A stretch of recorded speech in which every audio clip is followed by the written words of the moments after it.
السلام علیکم ورحمۃ اللہ وبرکاتہ۔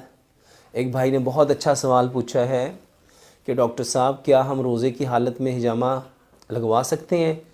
اور ہم نے تو یہ سنا ہے کہ جب روزے کی حالت میں خون نکل جاتا ہے تو روزہ ٹوٹ جاتا ہے۔ میرے محترم بھائی اور بہنوں، پیارے پیغمبر جناب محمد صلی اللہ علیہ وآلہ وسلم روزے کی حالت میں ہجامہ لگوایا کرتے تھے، اور روزہ رکھ کے ہجامہ لگوانا سنت ہے۔ اور نبی صلی اللہ علیہ وآلہ وسلم نے روزے کی حالت میں بھی ہجامہ لگوایا ہے، احرام کی حالت میں بھی ہجامہ لگوایا ہے، عمرے کے احرام میں بھی اور حج کے احرام میں بھی نبی صلی اللہ علیہ وسلم نے ہجامہ لگوایا ہے۔ تو روزے کی حالت میں ہجامہ لگوایا جا سکتا ہے، ہجامہ کروا سکتے ہیں۔ اور یہ جو بھائی کہتے ہیں کہ روزے کی حالت میں اگر خون نکل آئے تو روزہ ٹوٹ جاتا ہے، میرے محترم بھائی اور بہنوں، روزے کی حالت میں خون نکلنے سے روزہ نہیں ٹوٹتا۔ روزے کی حالت میں ہم ہجامہ کروا سکتے ہیں۔ السلام علیکم ورحمۃ اللہ وبرکاتہ۔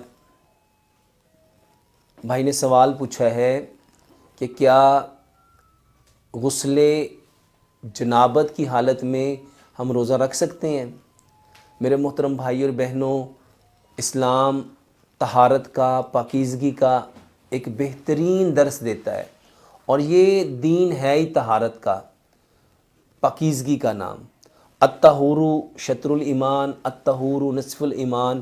میرے محترم بھائی اور بہنوں، سب سے بہترین حالت یہ ہے، اگر آپ کے پاس صبح کو سحری میں اچھا خاصا وقت میسر ہے تو پھر ہمیں سب سے پہلے جو غسل جنابت ہے وہ کرنا چاہیے، اور اس کے بعد سحری کھانی چاہیے۔ اور اگر ہم اٹھے ہی اس حالت میں ہیں، اس وقت میں ہیں جب وقت محدود ہے، تو ہمیں پہلے سحری کھانی چاہیے۔ ہمیں وضو کر کے تو ہمیں سحری کھانی چاہیے، اور سحری کھا کے پھر ہمیں غسل جنابت کرنا چاہیے۔ کہیں ایسا نہ ہو کہ ہم غسل جنابت کو پورا کرتے کرتے ہم اپنے سحری کا جو وقت ہے اس کو گزار دیں۔ رسول اللہ صلی اللہ علیہ وسلم نے فرمایا سحری کھاؤ، سحری میں برکت ہے۔